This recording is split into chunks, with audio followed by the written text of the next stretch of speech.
Shed.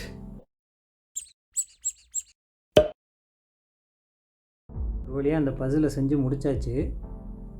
இந்த பசில் கூடவே ஒரு ஃபிக்ஸ் பசில் அப்படிங்கிற மாதிரி ஒரு இதை கொடுத்துருந்தாங்க.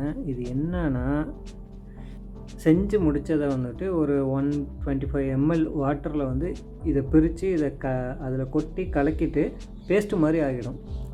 அந்த பசில் மேலே ஊற்றிட்டு ஃபுல்லாக ஸ்ப்ரெட் பண்ணி விட்டோன்னா அது அப்படியே ஃப்ரேம் மாதிரி மாறிடும் அப்படின்னு சொல்லியிருக்காங்க. ஓகே, ட்ரை பண்ணலான்னு தோணுது, இருந்தாலும் பார்ப்போம் கொஞ்சம் நேரம். இந்த பசிலை முடித்ததை அப்படியே எடுத்து அந்த பெட்டு மேலே ஃபஸ்ட்டு வைக்கிறேன். அதுக்கு முன்னாடி இந்த எக்ஸஸாக இருக்கிற பேப்பரை வந்துட்டு கட் பண்ணி எடுத்துடலாம். முன்னாடி இந்த டபுள் சைடு டேப்பை வச்சுட்டு ஒட்டிடணும், அதை ரிமூவ் பண்ணிடணும்.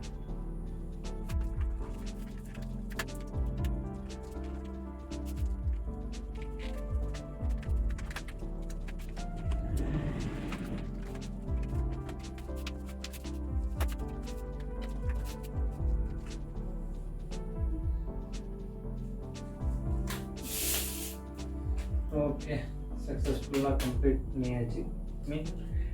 இதை ரிமூவ் பண்ணியாச்சு.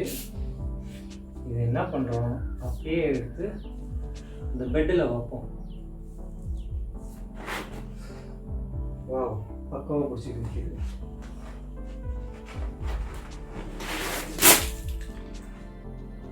ஷெட்.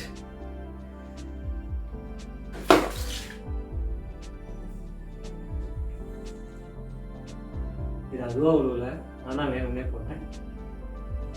இதை அப்படியே ரிமூவ் பண்ணிவிட்டு